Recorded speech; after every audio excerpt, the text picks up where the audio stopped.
안녕하세요, 구독자 여러분. 이번 시간에는 길거리에서 쌍둥이 남매를 구한 남자가 30년 후 받은 보답에 관한 이야기를 각색하여 알려드립니다. 좋아요와 댓글, 구독과 알림 설정은 저에게 큰 힘이 됩니다. 그럼 같이 들어볼까요?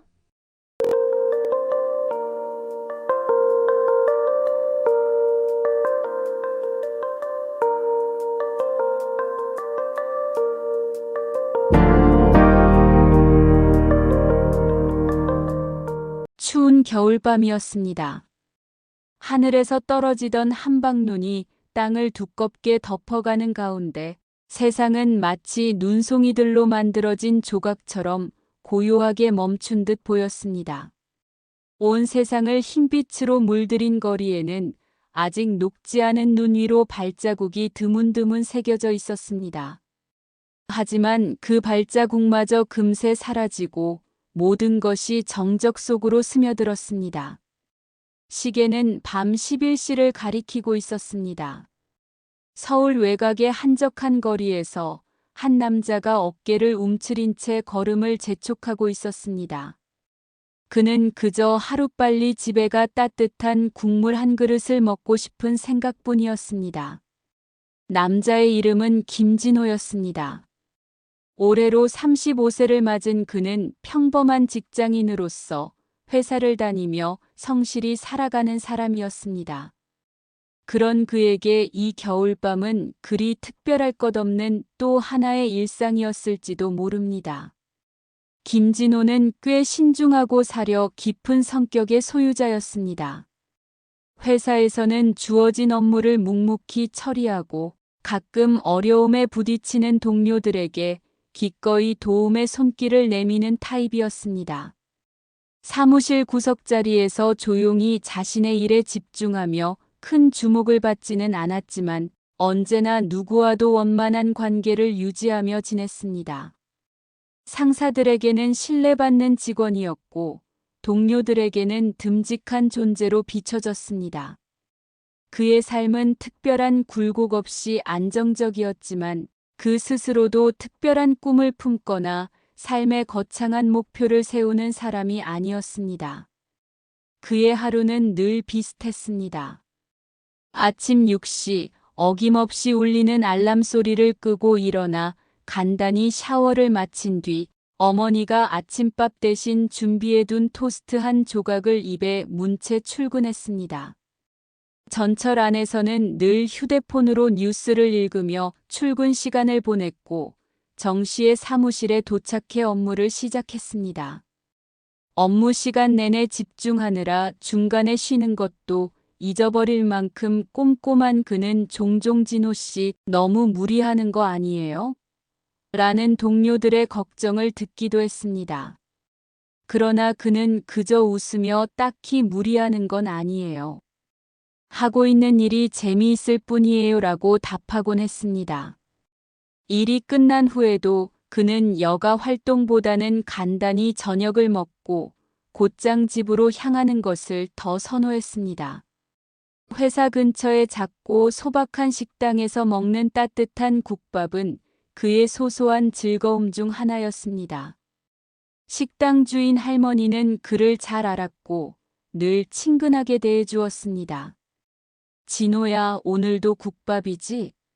고기 넉넉히 넣어줄게. 라고 말하면 진호는 특유의 온화한 미소를 지으며 감사 인사를 건넸습니다. 이날도 김진호의 퇴근길은 여느 날과 다를 바 없었습니다. 국밥 한 그릇을 깨끗이 비우고 후식으로 나온 따끈한 숭늉까지 마신 뒤 코트를 여미고 집으로 향하던 중이었습니다. 도심에서 살짝 벗어난 한적한 골목길로 들어선 그의 귀에는 도시의 소음 대신 차가운 겨울바람 소리와 눈이 땅에 쌓이는 소리가 잔잔히 들려왔습니다. 갑작스럽게 들려온 소리가 그의 발걸음을 멈추게 했습니다. 아주 희미하지만 분명히 들리는 신음소리 같은 것이었습니다. 마치 사람의 것이면서도 약간 다른 애처로운 울음소리가 멀리서 바람에 실려오는 듯 했습니다. 진호는 얼어붙은 손을 주머니에 넣으며 걸음을 멈췄습니다. 주위를 둘러보았지만 골목길에는 아무도 없었습니다. 기분 탓인가 싶어 다시 걷기 시작하려던 찰나, 이번엔 조금 더 분명히 들려왔습니다. 울음소리가 조금 더 가까이에서 난 듯 했습니다. 가던 길을 멈추고 소리가 난 방향으로 고개를 돌린 진호는 주위의 어둠을 응시했습니다.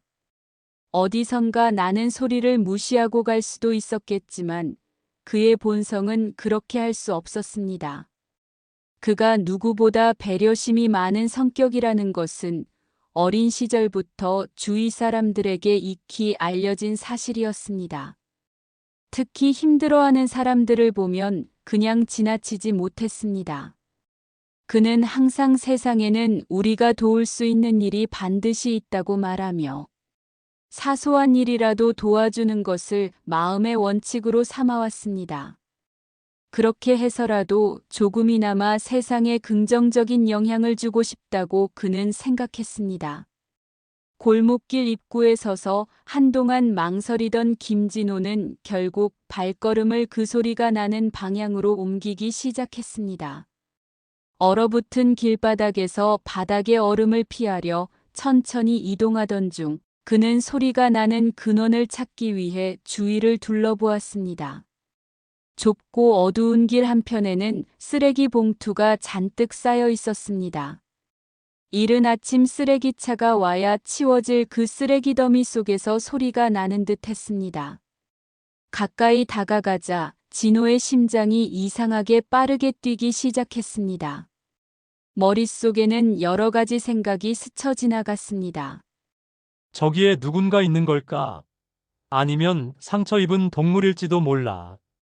그러나 그는 이대로 돌아설 수 없었습니다. 눈 덮인 얼음 위로 조심스럽게 발걸음을 옮기며 쓰레기 더미 앞으로 다가간 그는 소리가 더욱 또렷해지는 것을 느꼈습니다. 진호는 신중히 쓰레기 더미 일부를 치우기 시작했습니다. 한 손으로 봉투를 들쳐내고 다른 손으로는 장갑을 낀 채 눈 위에 쌓인 잔해들을 옆으로 밀었습니다. 그때 갑자기 그의 눈에 희미한 움직임이 포착되었습니다. 순간적으로 가슴이 철렁했습니다. 설마 여기에 정말 사람이 있는 건 아닐까? 그는 온 신경을 집중하며 다시 손을 움직였습니다. 마침내 쓰레기 봉투들 속에서 모습을 드러낸 것은 그의 예상과 완전히 다른 존재였습니다. 작고 여린 두 생명이 작게 웅크리고 있었습니다. 바로 갓난아기 둘이었습니다. 눈앞의 광경에 진호는 얼어붙은 듯 멈춰 섰습니다. 그가 이 한적한 골목길에서 마주할 것이라고는 상상도 못했던 존재들이었습니다. 아기들은 남자의 눈을 피해 작은 신음만 내뱉으며 웅크려 있었습니다. 눈밭 위에 벌거벗은 몸으로 둘둘 감싸여 있던 아기들은 추위에 얼어붙기 직전이었습니다. 김진호는 한동안 멍한 상태로 그 자리에서 굳어 있었습니다. 머릿속은 수십 가지 질문들로 가득 찼습니다. 도대체 왜 누가 이런 곳에 아기들을 버린 거지? 그러나 그 질문에 대한 답을 기다릴 시간이 없었습니다. 아기들은 너무나도 약한 상태로 지금 당장 보호하지 않으면 금방이라도 위험에 빠질 것만 같았습니다. 그의 몸은 무의식적으로 반응했습니다. 얼어붙은 손으로 최대한 조심스럽게 아기들을 안아 올리며 그는 어떻게든 둘을 동시에 품에 안고 일어섰습니다. 김진호는 두 아기를 품에 안은 채로 얼어붙은 발걸음을 서둘렀습니다.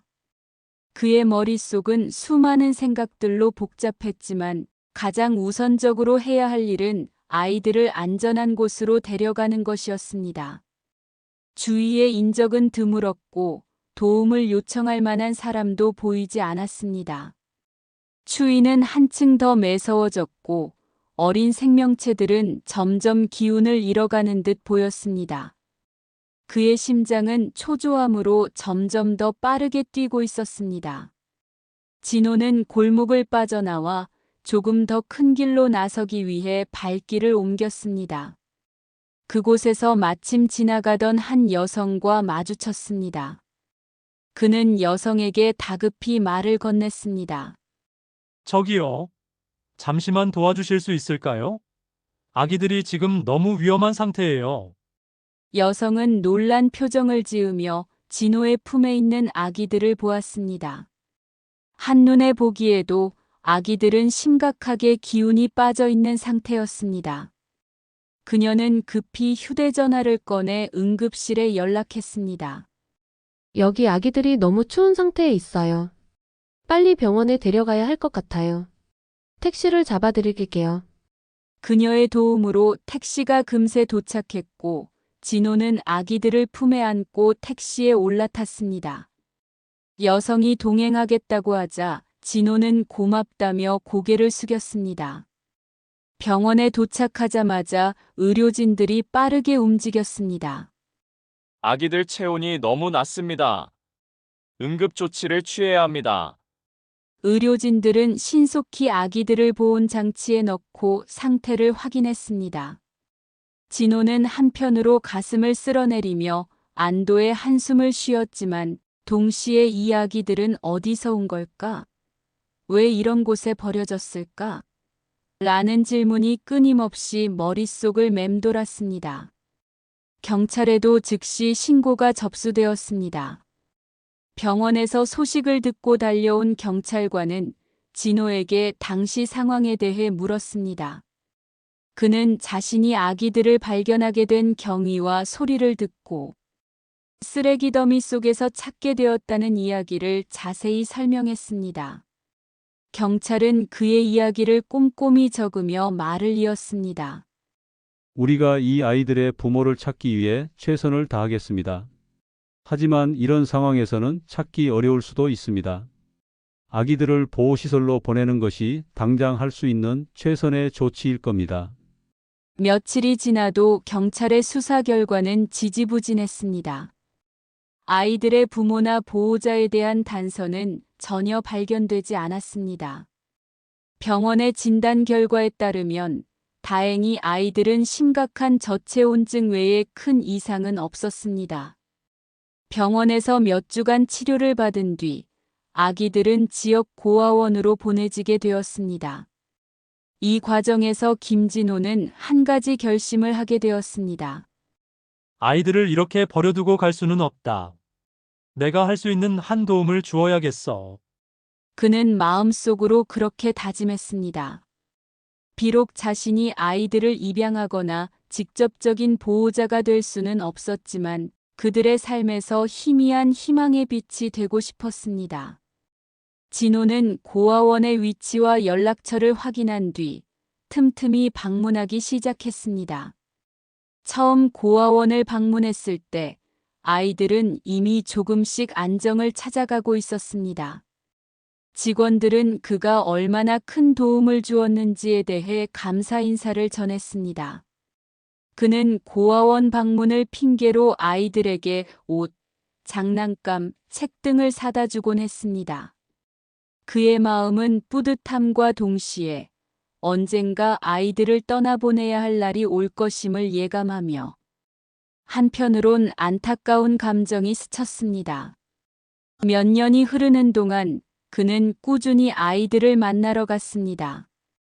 직장 생활이 바빴지만 틈날 때마다 시간을 쪼개 고아원을 방문했고 아이들에게 필요한 물품들을 제공했습니다.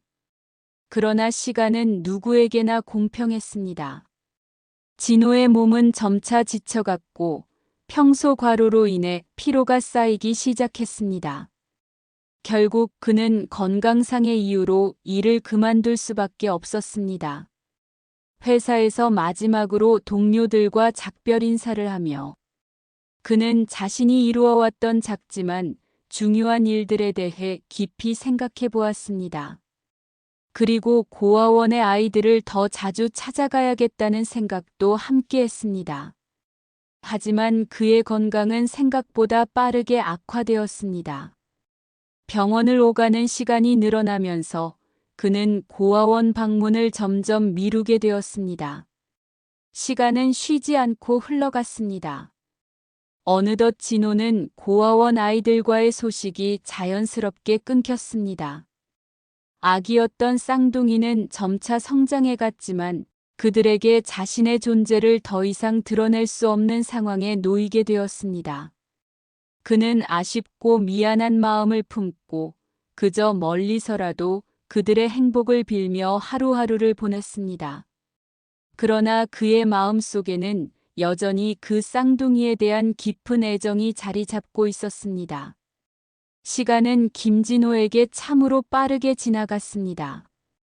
어느덧 30년이 흘렀고 그는 이제 백발이 성성한 노년의 남자가 되어 있었습니다.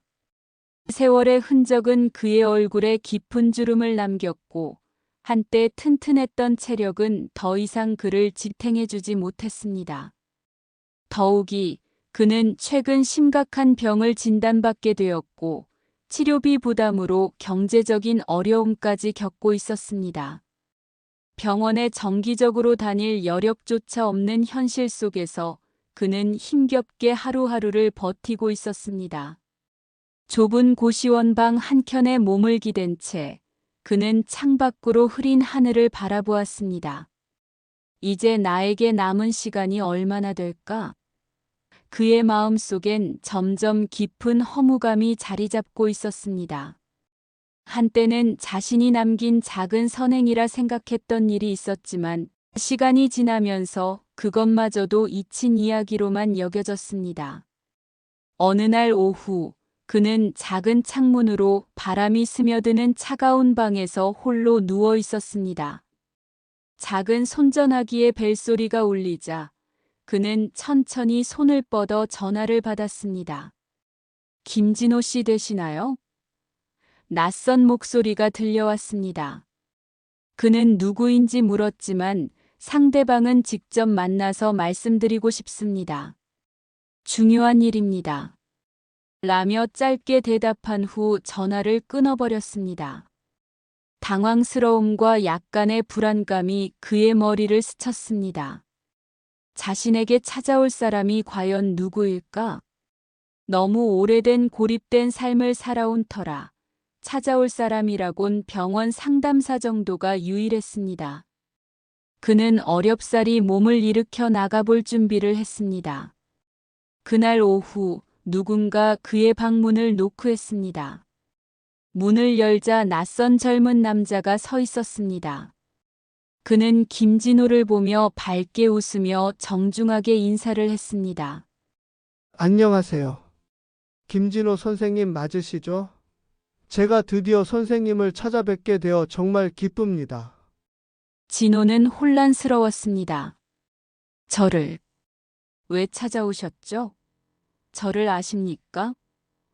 그는 고개를 끄덕이며 말을 이었습니다. 저는 이재훈이라고 합니다. 혹시 30년 전 버려진 아기들을 구해주신 적이 있으신가요? 순간 그의 눈이 크게 휘둥그레졌습니다. 너무도 오래된 일이라 기억 저편으로 미뤄두었던 과거의 사건이 떠올랐습니다. 아기들을 너희가 재훈은 감동 어린 눈빛으로 대답했습니다. 네, 맞습니다. 저와 제 쌍둥이 여동생을 찾아내 주시고 우리에게 새로운 생명을 선물해 주신 분이 바로 선생님이십니다. 저는 늘 선생님을 찾아뵙고 싶었지만 시간이 많이 걸렸습니다. 여러 곳을 수소문하며 선생님을 찾는데 꽤 오랜 시간이 걸렸습니다. 진호는 눈가가 뜨겁게 젖어들었습니다. 이런 일이 정말 일어날 줄은 몰랐습니다. 너희가 이렇게 건강히 자랐구나.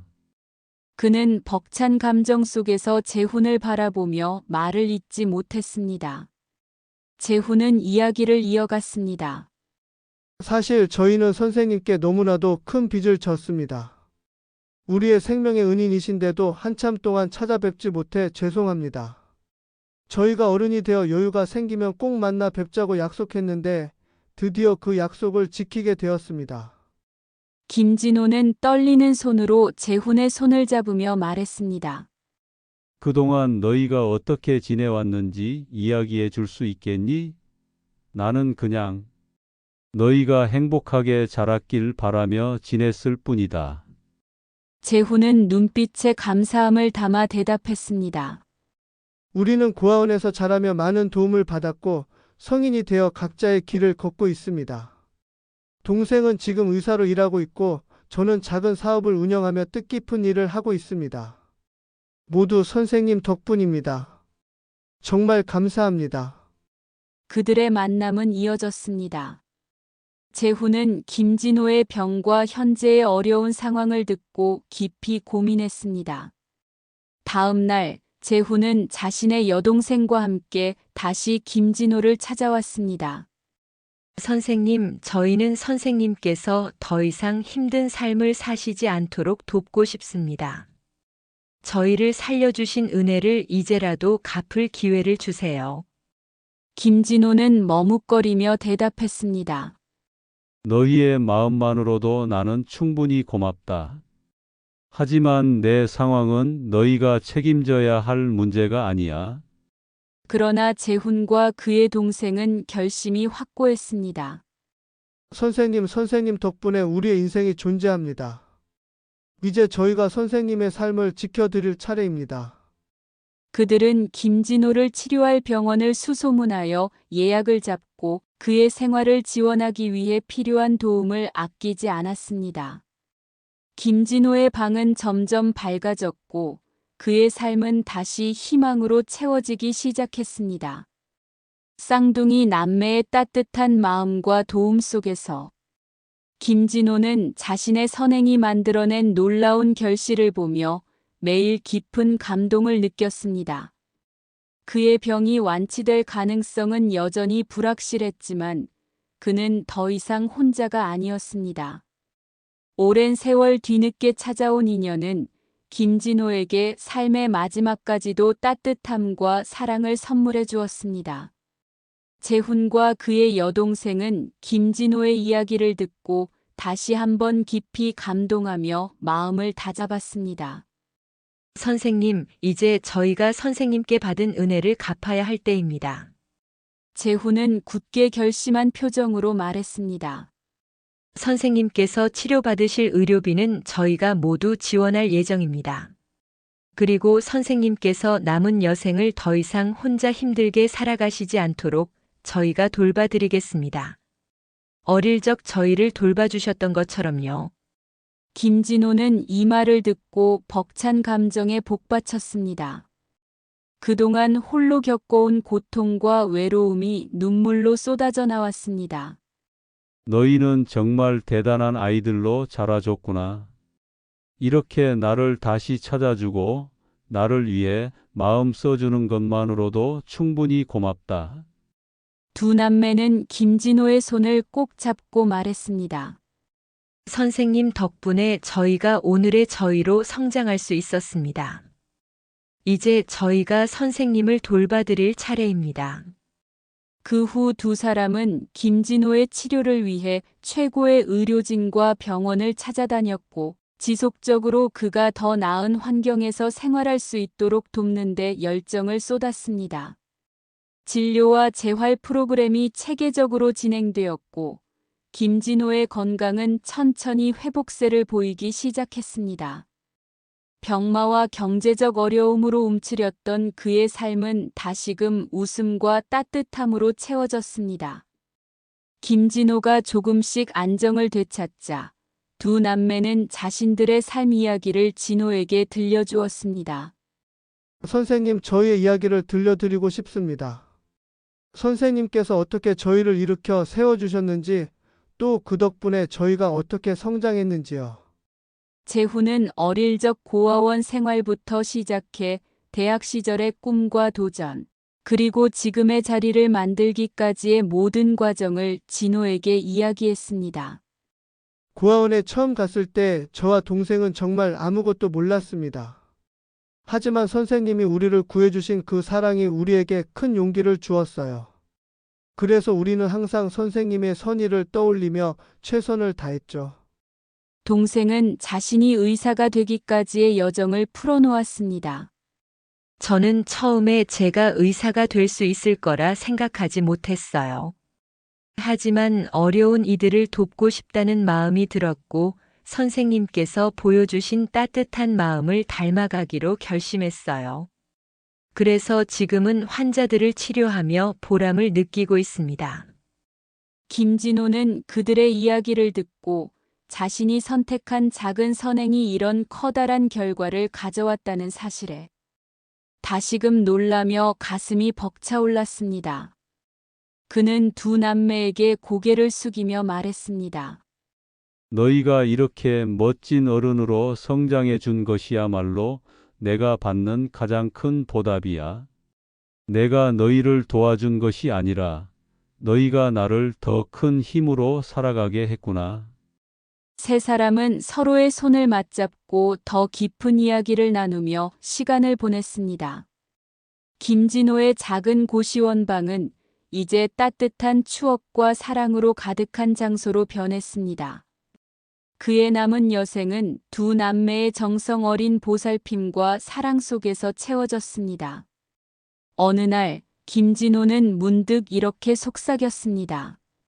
내가 그때 아이들을 지나쳤더라면 나도 이렇게 행복한 삶을 누리지 못했을 거야.